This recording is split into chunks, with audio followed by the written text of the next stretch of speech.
Have you ever rushed back for something you forgot, your mind already on the next part of your day, only to be stopped dead in your tracks by something you were never meant to hear?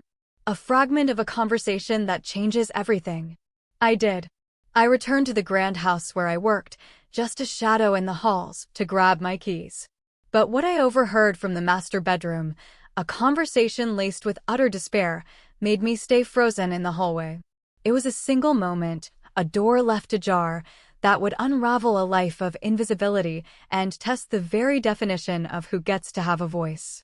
This is the story of that moment and how the quietest person in the room found the courage to speak the loudest truth.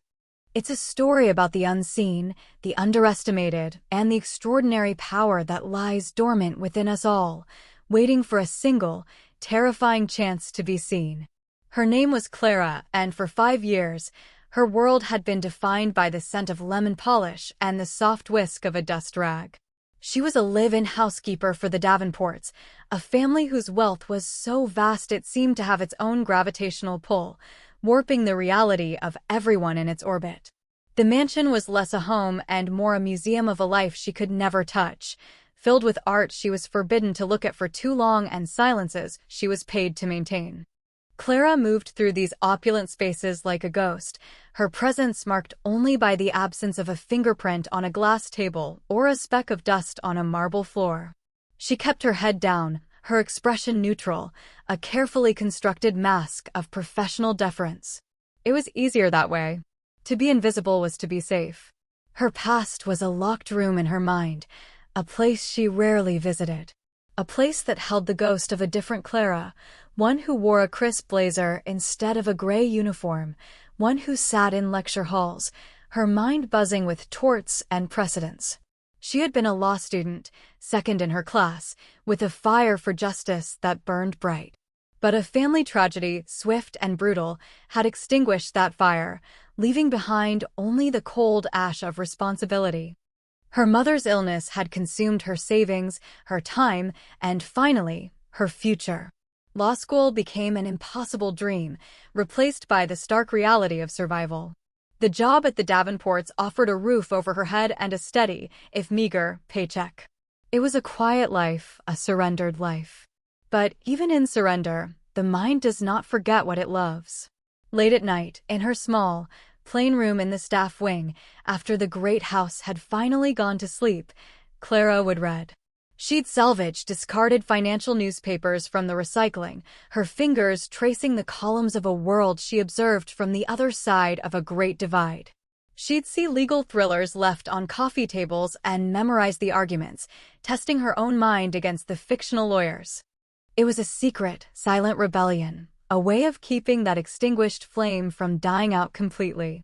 Her employers, Mr. and Mrs. Davenport, barely knew her name. To them, she was simply part of the machinery that kept their perfect lives running smoothly. Mrs. Davenport, a woman sculpted by entitlement, would issue commands without making eye contact, her voice always carrying a faint air of impatience. Mr. Davenport was a more distant figure, a man of immense power in the tech world, but within his own home, he was a storm cloud of stress, his face permanently etched with the pressure of his empire.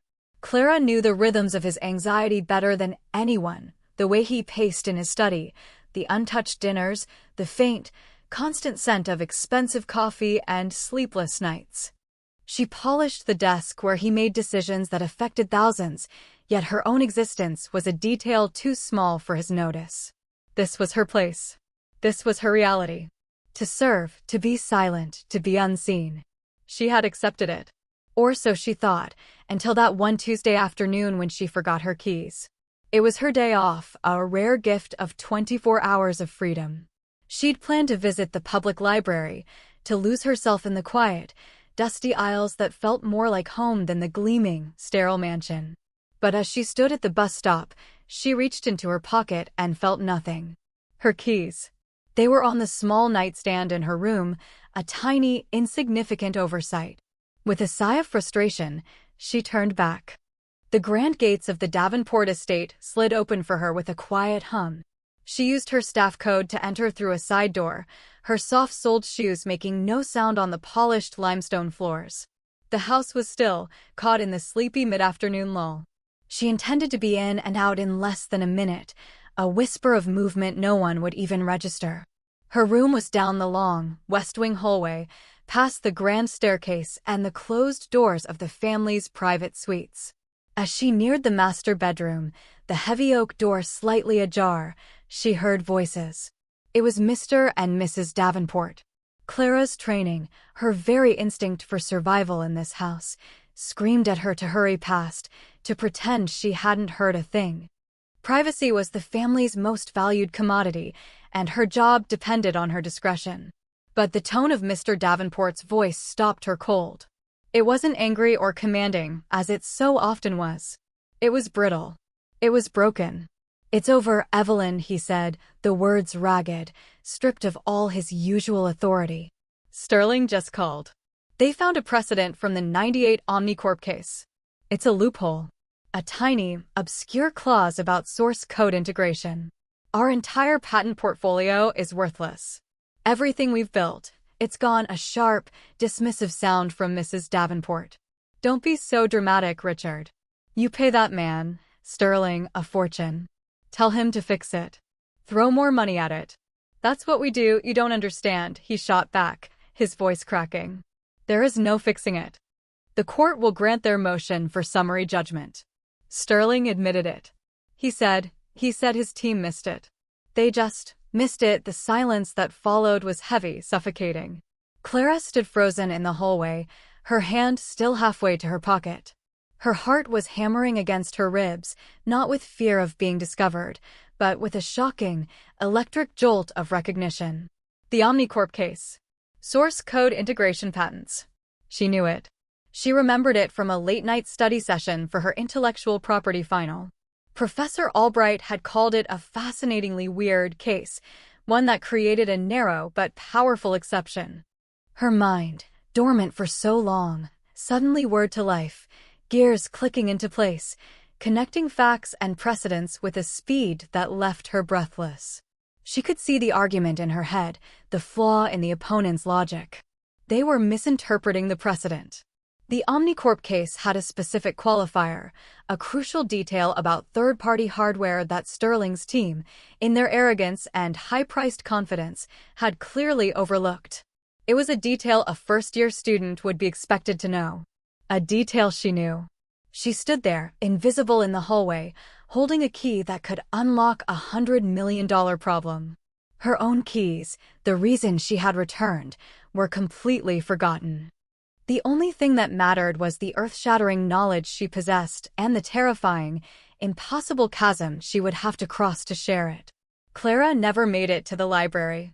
She fled back to her small room, the overheard words echoing in her ears, each one a hammer blow against the quiet life she had so carefully constructed. She locked her door, a flimsy barrier against the enormity of what she now knew. The room, usually her sanctuary, suddenly felt like a cage. She paced the small space, from the narrow bed to the single window that overlooked a manicured, soulless garden. For 5 years, she had prided herself on her ability to detach, to see the Davenports' dramas as nothing more than a television show she happened to be cleaning up after. But this was different. This wasn't about a forgotten anniversary or a petty social slight.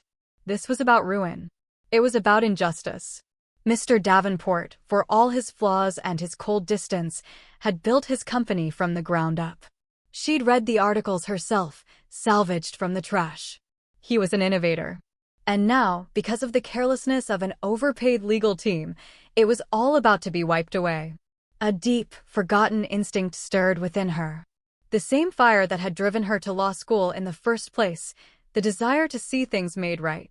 The conflict inside her was a raging storm. One voice, the voice of survival, whispered that this was not her fight. It was madness to even consider getting involved. She was the housekeeper. A word from her would be less than air.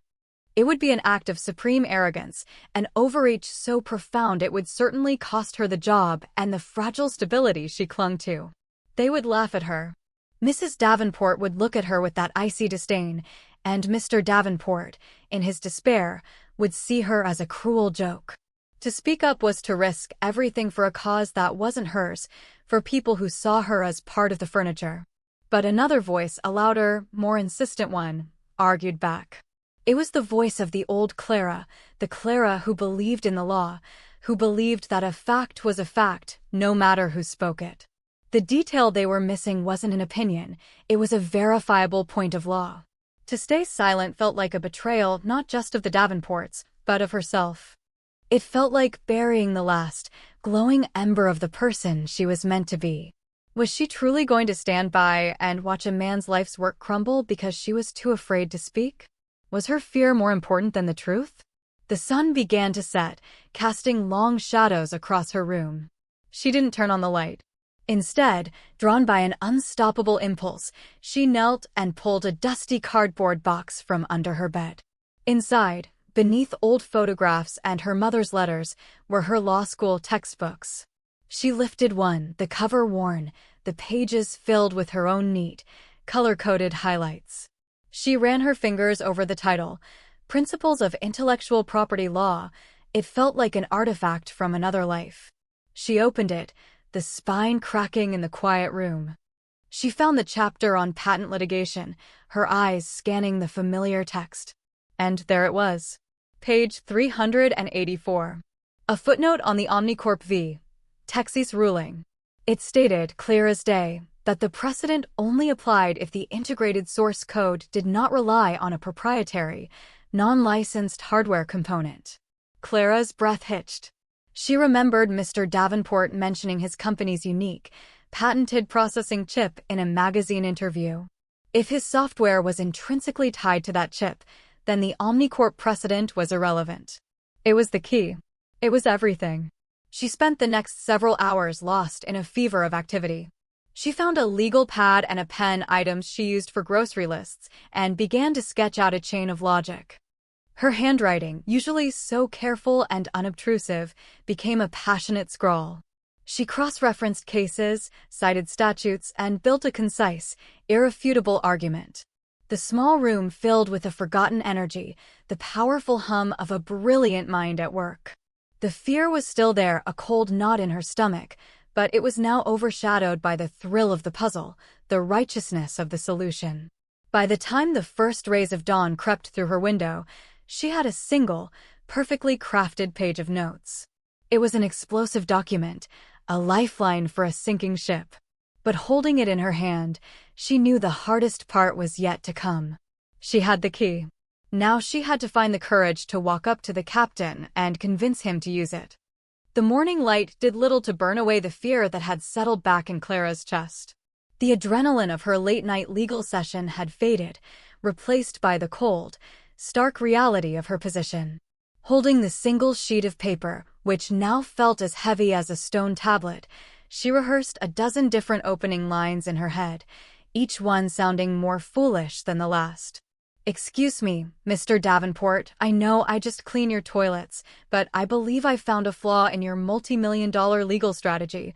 The absurdity of it made her feel sick. Yet, the thought of doing nothing, of letting that paper sit in her room while the company collapsed, was even worse. She decided her best chance was to approach Mr. Davenport directly, when he was alone, perhaps in his study before the day officially began. It was a small window of opportunity. She put on her uniform, the familiar gray fabric feeling like a costume that rendered her powerless. She smoothed it down, took a deep breath, and tucked the folded note into her pocket. The paper was a secret warmth against her leg. She timed her morning duties to coincide with Mr. Davenport's routine. She knew he took his first coffee in the study at 7 a.m. sharp. She found an excuse to be there, a contrived need to dust the bookshelves on the far side of the room. As he entered, his face looked even more haggard than the day before. Dark circles hung under his eyes, and he moved with the heavy, defeated gait of a man already condemned. He sat at his desk and stared blankly at the wall, his coffee untouched. Now was the time. Her heart pounded a frantic rhythm against her ribs. She took a tentative step forward, her mouth dry. "Mr. Davenport, sir," she began, her voice barely a whisper. Before he could even turn his head, another voice, sharp and cold as ice, Cut through the room. Clara, what are you doing in here? It was Mrs. Davenport, standing in the doorway, already dressed in an immaculate silk robe, her face a mask of disapproval. She looked from Clara to her husband and back again, her eyes narrowing. The study is to be cleaned before we are awake or after we have left for the day. You know the rules, my apologies, Mrs. Davenport, Clara stammered, her courage instantly evaporating under that glacial stare. I was just finishing up. Well, finish up and get out, she said, waving a dismissive hand. She walked over to her husband, placing a hand on his shoulder, a gesture that seemed more possessorial than comforting. Her eyes, however, remained fixed on Clara, filled with suspicion and contempt. Richard has enough on his mind without being bothered by the staff. The word staff was delivered with a particular sting, a clear and brutal reminder of Clara's place. It was a verbal wall, instantly and effectively putting her back in her box. There was no room for argument. Any attempt to press on would be seen as insubordination. Defeated, Clara gave a small, almost imperceptible nod. Yes, ma'am, she whispered. She retreated from the room, her cheeks burning with humiliation.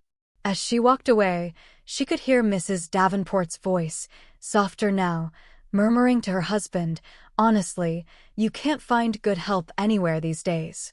No sense of boundaries, the words were a final twist of the knife.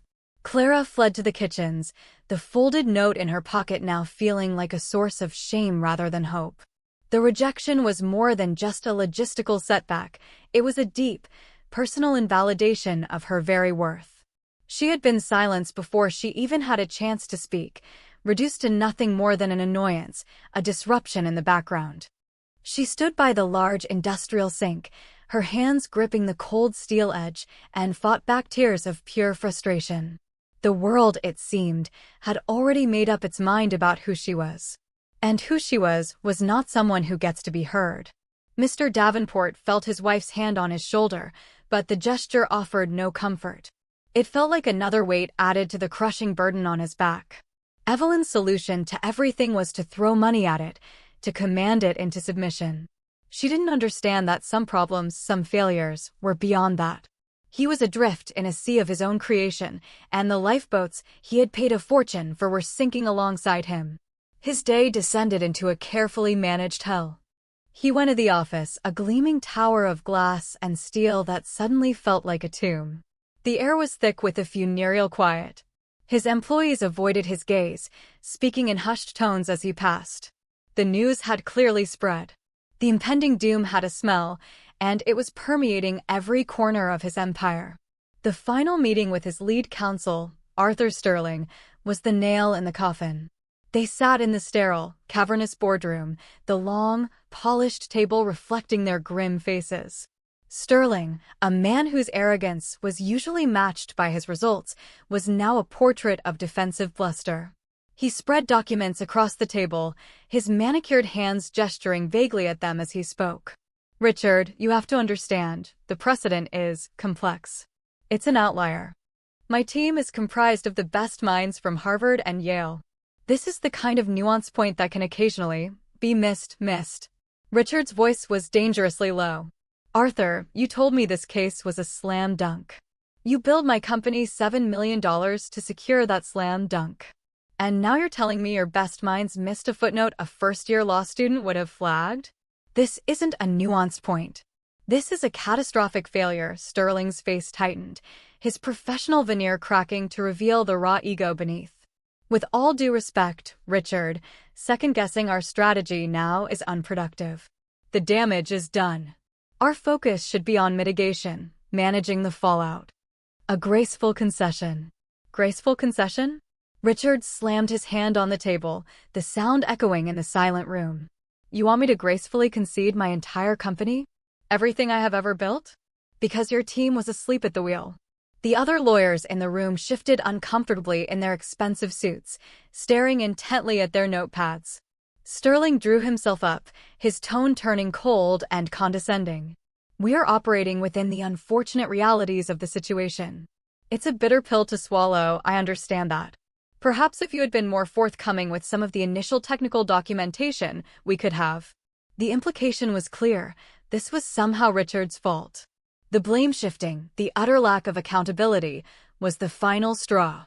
Richard felt a profound sense of isolation.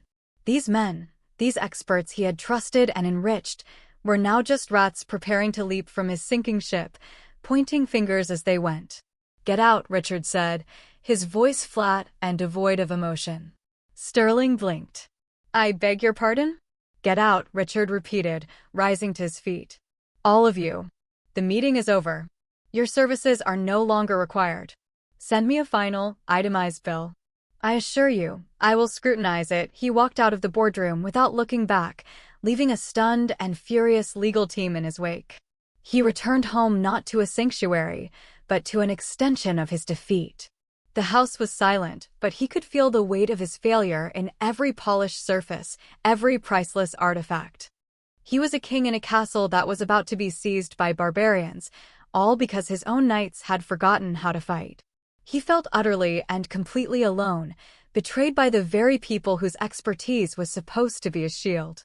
That night, the mansion was tomb quiet. The ticking of the grandfather clock in the hall sounded like a countdown to oblivion. Clara went about her final duties, her movements slow and deliberate. The humiliation of the morning had hardened into a quiet resolve. She had seen Mr. Davenport return, had seen the look of utter desolation on his face as he walked past her without a flicker of recognition. His despair was a palpable thing, a chill in the air. She knew about the meeting with the lawyers, the gossip mill among the staff, fueled by an overheard phone call from a panicked junior associate, had already churned out the details. Sterling had been fired. The last line of defense was gone. Mr. Davenport was now truly alone. As she polished the long mahogany table in the dining room, she saw him through the open doors of his study. He wasn't pacing. He wasn't on the phone. He was just sitting in his large leather chair, staring at the darkened fireplace, his shoulders slumped. He looked smaller, stripped of the power and arrogance that usually surrounded him. He looked like a man who had lost. Clara's heart ached for him, an unexpected and unprofessional surge of empathy. Her fear hadn't vanished, but something else had risen to meet it, a powerful sense of purpose. This was no longer about proving herself or salvaging her own forgotten dreams. It was simpler than that. It was about helping a person who was drowning. She knew she could not approach him directly. Mrs. Davenport's words from the morning had made that clear. A direct confrontation would be futile. She needed another way. An idea sparked in her mind, subtle and risky. She finished her work, her mind racing, formulating a new plan. Her hands were steady now, her purpose clear. After ensuring the rest of the house was quiet and the family had retired for the night, she walked back towards the study. The light was still on. Peeking around the doorframe, she saw he was still there, now with his head in his hands, the very picture of defeat. Her moment was now or never. She took the folded paper from her pocket. Her neatly written argument, the product of her frantic, inspired night, seemed to glow in the dim hallway light. With a silent prayer, she slipped into the room. He didn't look up. He was so lost in his own private hell that he was oblivious to her presence. She moved with the quiet efficiency of a ghost, a skill honed over 5 years of invisibility. She approached the massive desk, her heart threatening to beat its way out of her chest. She gently placed the single sheet of paper directly in his line of sight, right beside his untouched glass of whiskey. She didn't say a word. She didn't wait for a reaction. She simply placed the note on the desk and retreated as silently as she had come, melting back into the shadows of the grand house. Back in her room, she couldn't sleep. She had done it. She had thrown her message in a bottle into the vast, turbulent ocean of his despair. She had no idea if he would even read it. He might crumple it up and toss it into the fire, dismissing it as a random piece of trash. Or he might see it. He might actually read the words. She had risked everything on that one fragile piece of paper. The rest was out of her hands. For a long time, Richard Davenport didn't move.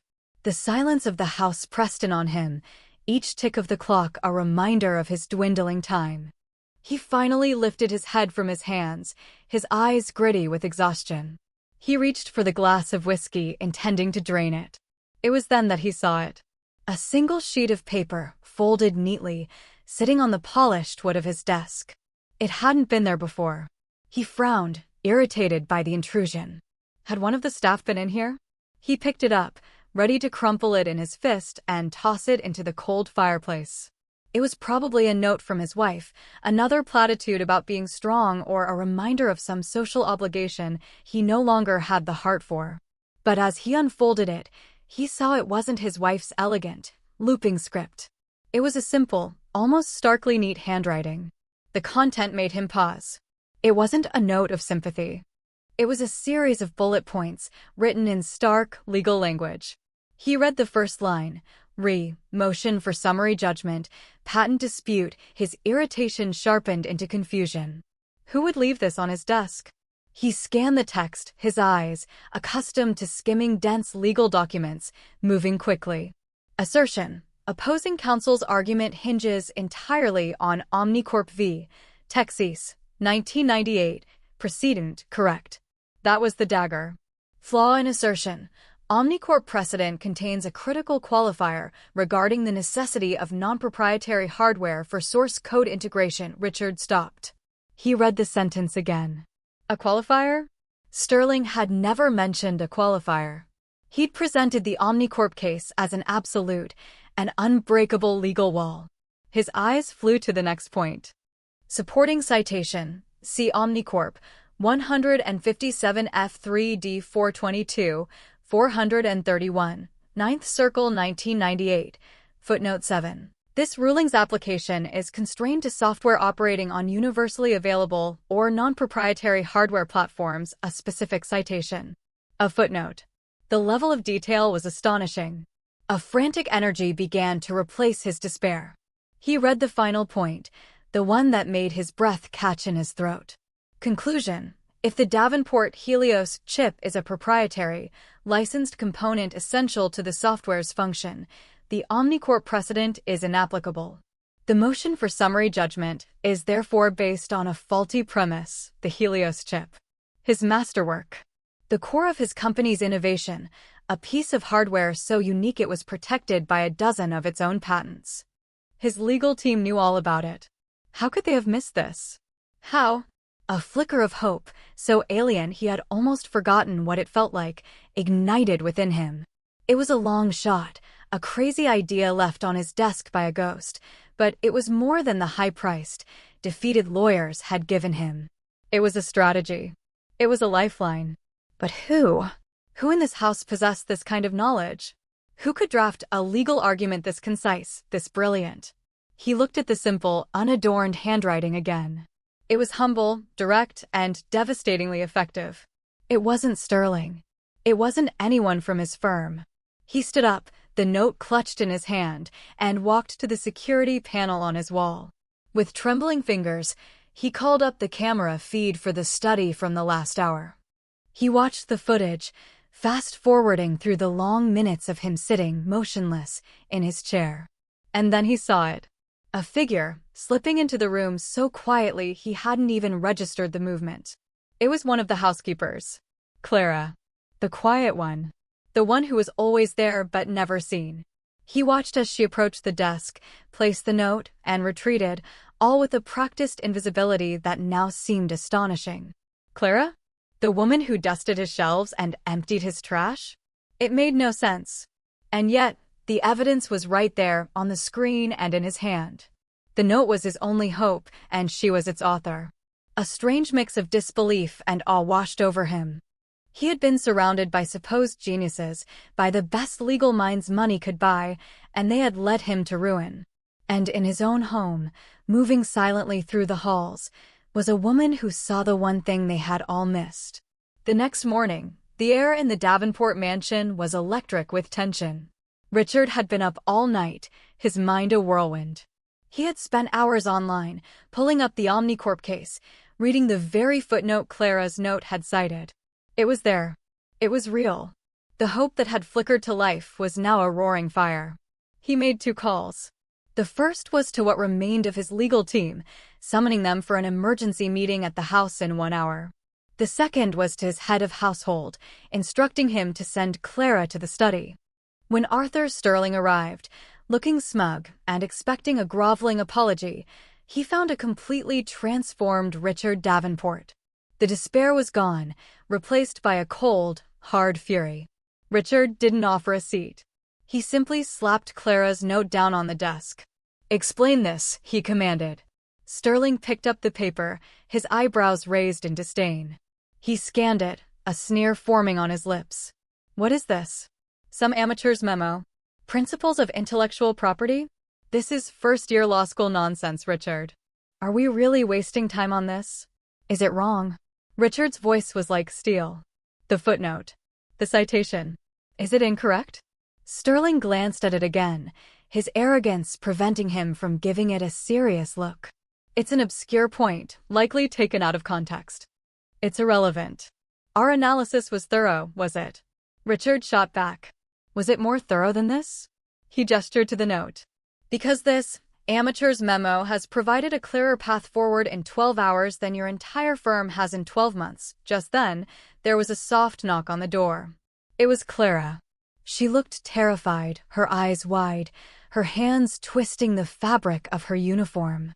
She saw Sterling, and her face went pale. She thought she was being brought in to be fired, to be humiliated in front of the very man whose failure she had exposed. "Clara."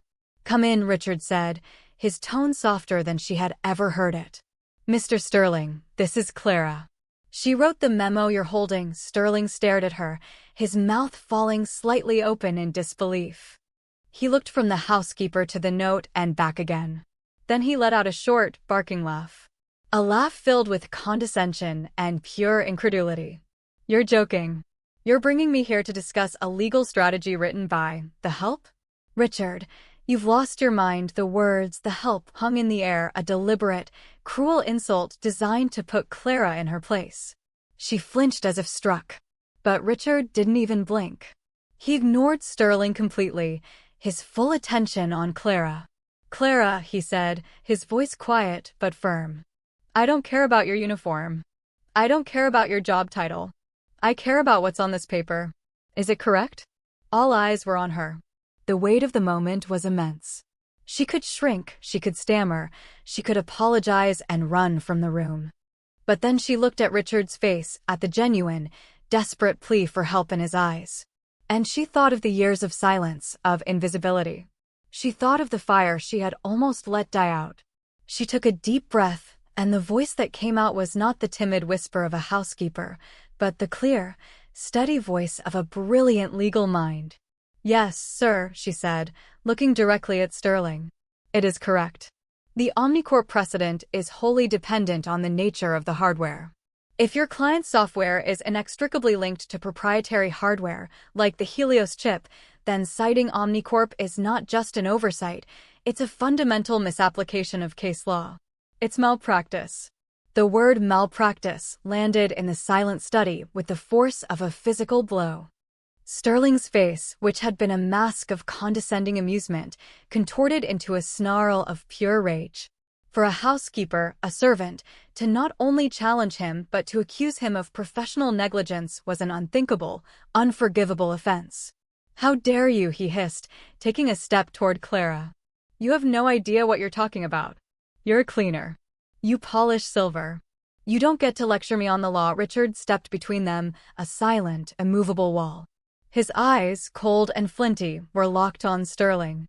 "She has more insight in her little finger than your entire, overpaid team, Arthur," he said, his voice dangerously calm. "She saw the key that you, with all your prestige and your 7-figure retainer, completely missed." He turned his back on the sputtering lawyer and faced Clara. The full force of his attention, the focus of a man who built an empire, was now upon her. He saw her. Not as a uniform, not as staff, but as the person who had just handed him a weapon to save his life's work. "Explain it to me," he said simply. "As if I know nothing. Walk me through it." And so she did. In the grand, intimidating study, with the disgraced lawyer fuming in the corner, Clara began to speak. The initial nervousness gave way to a fluid confidence as she moved from the abstract legal theory to its practical application. She spoke of source code, of hardware integration, of patent linkage, and the precise language of the court's ruling. She didn't use notes. It was all there in her head, a perfectly constructed fortress of logic. She was no longer Clara the housekeeper. She was a brilliant legal strategist, her passion for the intricate beauty of the law transforming her. Richard listened, captivated. He had sat through hundreds of hours of briefings with men like Sterling, listening to them obfuscate and bloviate. But this was different. This was clarity. This was truth. It was elegant, simple, and undeniable. When she finished, the room was silent again. Richard looked at her, a profound sense of awe and regret on his face. Regret for the years he had looked right through her, never seeing the incredible talent that was quietly polishing his floors. "Sterling," Richard said, not turning around. "Your contract is terminated, effective immediately. If you contact me or my company again, it will be through your own lawyer, because I assure you, I will be countersuing for professional negligence based on the argument you just heard." Sterling, for the first time, was speechless. He stared at Clara, then at Richard, his face a mixture of shock and fury. Without another word, he turned on his heel and stormed out of the room, slamming the door behind him. The sound echoed the finality of the moment. The old guard had fallen. A new, unexpected power had taken its place. Richard turned back to Clara, who stood looking small and vulnerable again, as if the energy had drained out of her. "Clara," he began, his voice thick with emotion. "I don't know where you came from or why you're here, but I know that you have a gift. A gift I was too blind to see." He walked to his desk and picked up a pen.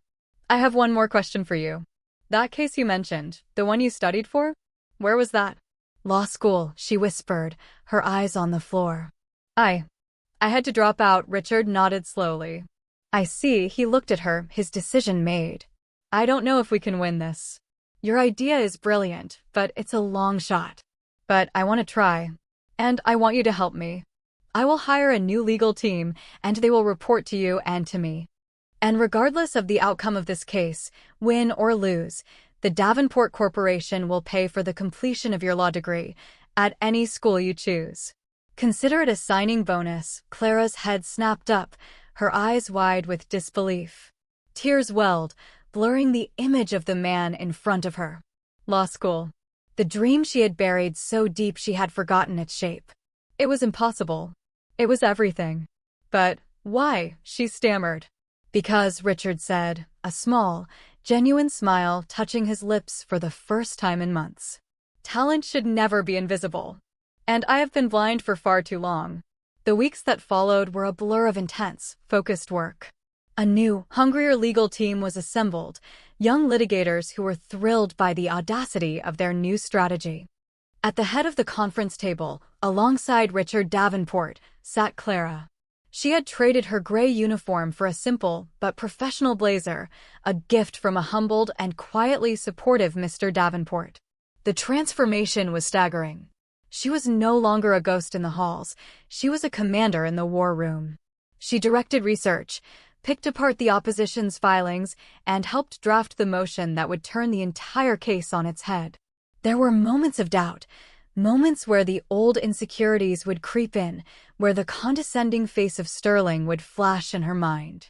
But then she would look at Richard, who treated her not as a curiosity, but as a valued partner, and she would find her footing again. He never once made her feel like she didn't belong.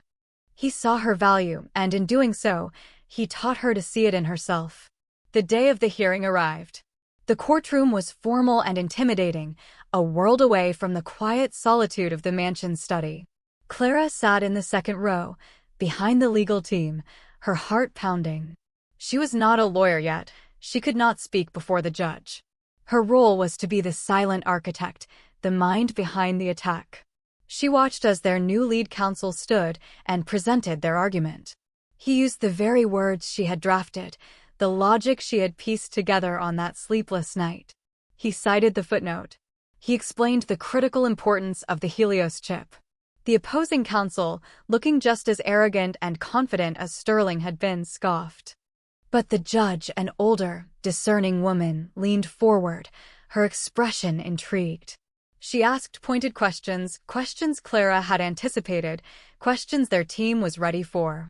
With every answer, the foundation of the opposition's case began to crack. And then it shattered. The judge ruled from the bench, a rare and decisive action. She granted their motion to dismiss the summary judgment, calling the plaintiff's reliance on the Omnicorp precedent a severe and troubling misreading of established case law. It was over. They had won. The company was safe. In the stunned silence of the courtroom, Richard Davenport turned around and looked directly at Clara. There were no words, just a look of profound gratitude that transcended everything. That look said it all. You did this, life changed. The Davenport mansion, once a cold symbol of class division, began to feel more like a home. Mrs. Davenport, after witnessing the miracle Clara had performed, began to see her not as the help, but as the woman who saved her family. The change was gradual, marked by small gestures, a shared cup of coffee, a question about her studies, a quiet "thank you" that was heavy with unspoken meaning. True to his word, Richard funded Clara's entire legal education. She enrolled in her old university the very next semester, walking into the lecture halls not as a ghost of her former self, but as a woman who knew exactly who she was and what she was capable of. She graduated at the top of her class, again, and the Davenport Corporation was her first client. So I ask you again, have you ever felt invisible? Have you ever believed that your circumstances defined your worth? Clara's story is a testament to a simple, powerful truth. Your value is not determined by your job title, your bank account, or the opinions of those who refuse to see you. It is determined by the content of your mind and the courage in your heart. True potential often lies dormant in the most unexpected places, in the quietest corners, in the people we overlook every single day. Look around you. Who is the Clara in your life?